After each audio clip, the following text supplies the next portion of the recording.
em casa, bora falar de esporte aqui no SCC Meio-Dia, porque hoje o programa tá recheado. E a gente começa falando de futsal, de Série Ouro, que é a elite do futebol de salão aqui do estado. A Chapecoense quebrou a sequência de 7 vitórias do Jaraguá ao vencer a equipe por 2-1. Olha só, vocês estão vendo as imagens. Ginásio lotado, hein? Inclusive aqui ontem a gente sorteou 2 ingressos e 2 sortudos puderam acompanhar esse jogo com torcida, com faixa, com tudo mais.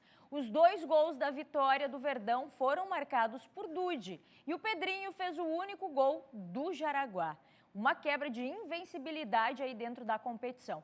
Com o resultado, a Chapecoense ocupa o 3º lugar com 16 pontos, o mesmo número do vice-líder, que é o Joinville. Já o Aurinegro segue lá na liderança isolada, bem demais na competição, com 21 pontos. É o futsal aqui em Santa Catarina. Mas agora, bora falar de algo bem importante dentro do futebol brasileiro. Os estádios e arenas vão ter tecnologias para impedir o acesso de pessoas com dependências judiciais.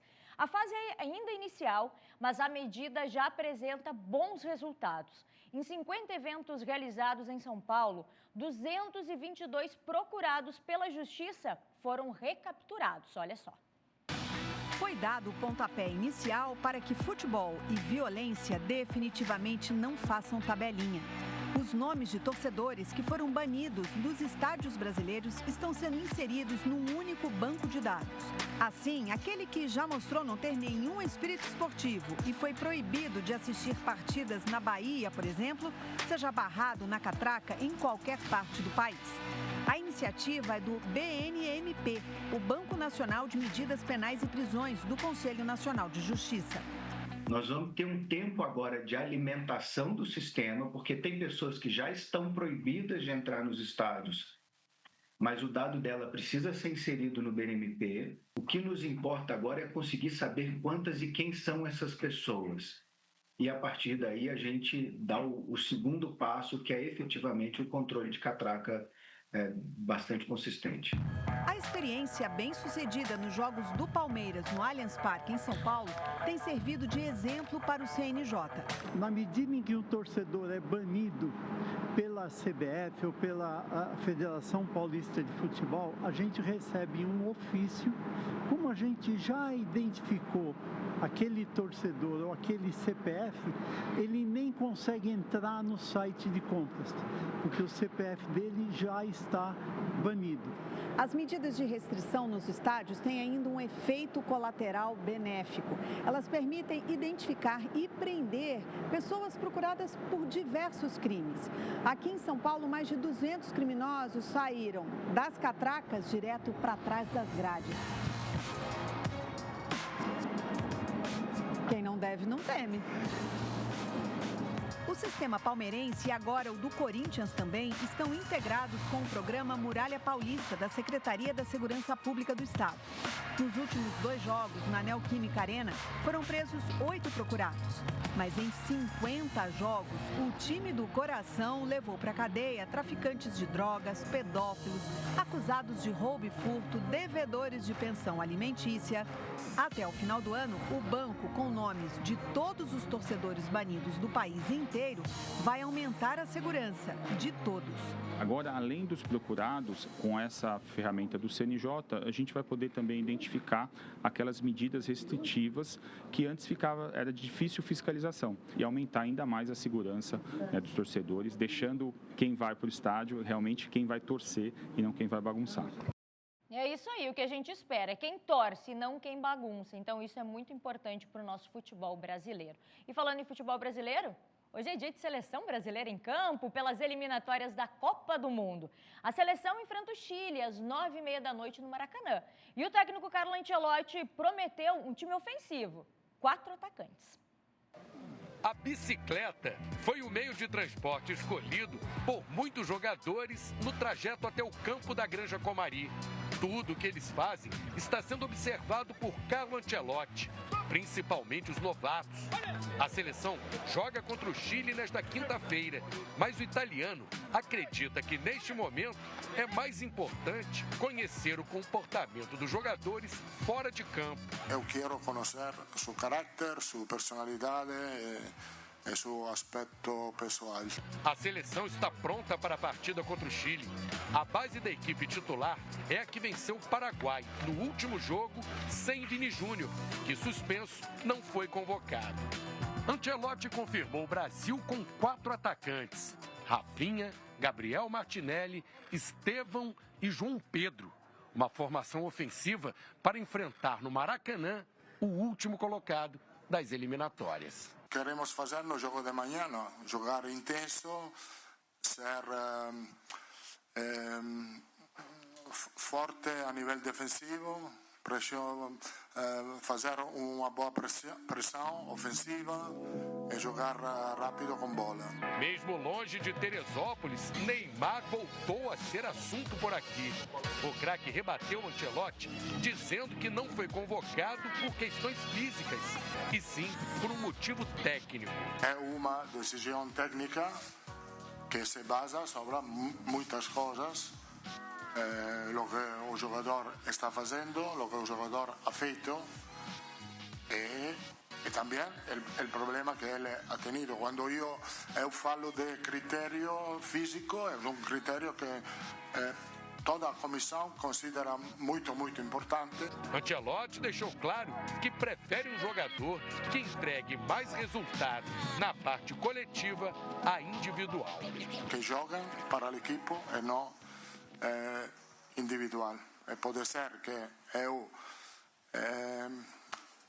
meto na escalação um jogador que pode ser tem menos qualidade de outro, mas é mais efetivo para a equipe. A corrida por uma vaga na Copa está acirrada. Quem está aqui largou na frente, com a ajuda da bicicleta. Boa, seleção brasileira. Mas agora vamos falar do futebol catarinense, porque começa neste final de semana a segunda fase da Série C do Campeonato Brasileiro. E o Brusque é o nosso único representante e enfrenta o Náutico no domingo no Augusto Bauer com o seu torcedor. E para falar dessa preparação da equipe catarinense, ao vivo aqui conosco para conversar o técnico do Bruscão, Bernardo Franco. Professor, obrigada por ter aceito o nosso convite para conversar conosco aqui no SCC Esporte. Como é que está essa preparação, professor, nesse jogo tão importante? Podemos dizer que é um novo campeonato que começa por aí? Bem-vindo. Obrigado, boa tarde a todos, em especial aos nossos torcedores. É um prazer falar contigo, Angélica, e a nossa expectativa é muito grande para essa segunda fase. Sabemos que é um novo campeonato, né? E a equipe ela foi amadurecendo ao longo da primeira fase, então a gente vê que a equipe hoje ela tem uma mentalidade que nos proporciona brigar e sonhar com esse acesso até o final. Pois é, importante, né, professor? E o grupo da equipe de vocês não tá fraco, né? Tem Guarani, Náutico e Ponte Preta. Dá para jogar de igual a igual, professor? É um grupo pesado, com equipes com tradição, né? Força de torcida e camisa, assim como nós, né? A gente sabe que são jogos que vão ser decididos nos detalhes, né? Então, a nossa preparação tem sido muito forte nesse sentido, mas a gente já demonstrou que podemos enfrentar qualquer adversário dentro ou fora de casa, né? E vamos respeitar todos de maneira igual, mas acreditando sempre no nosso trabalho, né? E na força também da nossa torcida. E, professor, dentro da primeira fase da competição, o Brusque sempre esteve ali bem equilibrado, né? É isso que a gente espera também nessa segunda fase, né? É importante isso dentro dessa competição, por mais que sejam agora jogos, né, ida e volta um outro campeonato, a importância disso também. E aproveite, né, professor, e convoca a torcida para estar lá domingo acompanhando esse jogo e sendo o 12º jogador. Sem dúvida, as equipes que têm mais equilíbrio entre ataque e defesa são as equipes que conseguem, né, ter mais sucesso. Então, essa foi a nossa missão desde a nossa chegada, né? Conseguimos ter uma evolução muito grande na fase ofensiva, produzir mais situações de gol, né? Melhoramos também os aspectos defensivos, foram isso que nos aproximaram das vitórias, né? E fica aqui o meu apelo ao torcedor para que eles possam comparecer no domingo, né, nos apoiar, assim como foi no último jogo contra o CSA, onde conseguimos criar uma grande atmosfera, né, uma grande conexão com a nossa torcida, e tenho certeza que isso pode ser um grande diferencial para nós agora nessa reta final. Com certeza. Professor, obrigada por ter falado, conversado aqui com a gente. Está um pouquinho mais perto, né, nessa fase tão importante dentro da competição, e que comece com o pé direito. Essa é a nossa torcida, que vem uma vitória importante, e claro que o torcedor é fundamental nessa parte, e a gente está aqui torcendo para o Brusque, para que possa ter um acesso merecido depois de toda essa campanha. Obrigada, professor, e boa sorte no jogo de domingo. Eu que agradeço. Um grande abraço. Obrigada, Bernardo Franco, técnico da equipe do Brusque, nesta fase tão importante dentro da Série C do Campeonato Brasileiro. E para a gente encerrar o SCC Esporte de hoje, vamos encerrar bem? Porque a gente gosta de contar histórias aqui no programa e isso você já sabe. E a de hoje é uma história inspiradora. A gente sabe que é difícil pegar aquelas ondas gigantes, né? É complicado, a gente vê, fica impressionado com o tamanho dessas ondas. Imagina você pegar essas ondas sem enxergar. Pois é, o nosso repórter Felipe Bastos bateu um papo com o surfista cego Derek Rabelo, referência mundial em superação e inspiração. Conta pra gente, Bastos. Angélica Varaschini, olha quem é o nosso convidado de hoje, Derek Rabelo, surfista profissional e também palestrante que está aqui em Chapecó, vai bater um papo muito bacana com a gente.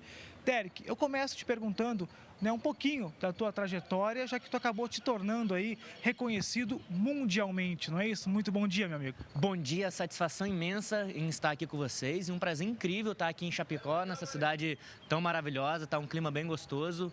Eu sou palestrante e surfista cego de ondas gigantes. Eu nasci com glaucoma congênito, com 100% na minha visão comprometida, e hoje eu tenho a oportunidade de viajar o Brasil e o mundo, compartilhando a minha experiência em superação, resiliência, liderança e propósito para inspirar pessoas e instituições, seja empresas, seja associações, com conteúdo impactante e transformador.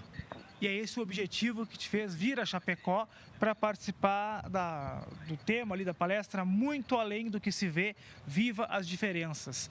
É um pouquinho da tua história também, sobre isso que tu fala para o pessoal que vem te acompanhar, que vem te assistir, Derek? Exatamente. Eu comecei a surfar aos 17 anos, depois de ter passado por muitas adversidades ao longo da vida, né? Tive que enfrentar muitos desafios para me tornar surfista profissional, até conseguir me tornar surfista de ondas gigantes, né? Eu moro em Santa Catarina, em Florianópolis, mas é a primeira vez que eu venho a Chapecó. Sentindo muito frio aqui, não? Não tá tão frio, achei que ia estar mais frio, tá? Achei que ia estar bem frio, mas tá um dia maravilhoso. Tô aqui com a Serena também, que não tá sentindo frio, né, Serena? Então amanhã tem um sol bem gostoso, então tá um dia bem agradável. Tudo de bom para ti e cada vez mais saúde e sucesso, meu amigo. Obrigado, satisfação imensa estar aqui com vocês. Obrigado, então. Tá aí, Angélica, Derek Rabelo, falando um pouquinho, né, da carreira dele também, muito vitoriosa no surf, reconhecido mundialmente também. Bateu um papo com a gente aqui no SCC Esporte. Agora eu devolvo para você no estúdio. Boa, Bastos, que coisa boa a gente encerrar o programa com essa história que sirva de exemplo, né? Que não tem dificuldades quando a gente realmente tem um sonho, e para o esporte não é diferente. Agora eu vou ficando por aqui, mas amanhã sextou e eu volto com muito mais. Cleiton Ramos e Maria Esther seguem na sua companhia aqui no SCC Meio Dia. Até amanhã!